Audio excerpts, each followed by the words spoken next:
What was the worst financial advice you ignored that made you rich? Everyone told me the exact same thing. Get a safe job. Buy a house as early as you can. Take on the mortgage. That's how real people build wealth. My uncle swore by it like scripture. Property never goes down, he'd say, sipping his tea like he'd personally cracked some ancient secret. In my family, signing a 30-year mortgage was treated like a rite of passage, the moment you officially became a serious adult. I was 23, fresh into my first real job, and the pressure was suffocating. Buy now or be a failure forever. Everyone my age was doing it, posting keys-in-hand photos, captioning them, blessed. But something about the math didn't sit right with me. It felt like a trap, locking every rupee I had into one massive, immovable thing, right when I was still figuring out who I even wanted to be. So I ignored them. All of them.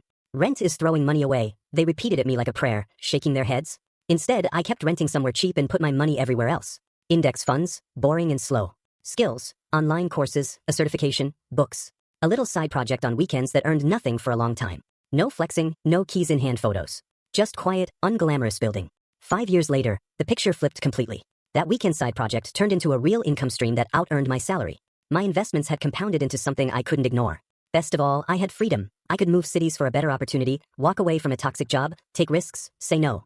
Number 30-year chain bolting me to a single address and a single bank. My uncle?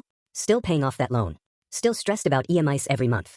Still insisting property never goes down, which he said right after the local market dipped 20% and his asset was suddenly worth less than what he owed on it. Here's what I figured out. The safe advice wasn't actually safe. It was just common. And common advice gives you common results. Everybody chasing the same path ends up in the same average place. Sometimes the genuinely riskiest thing you can do is the exact thing everyone insists is safe. The crowd isn't wise. It's just loud. And loud is really easy to mistake for right.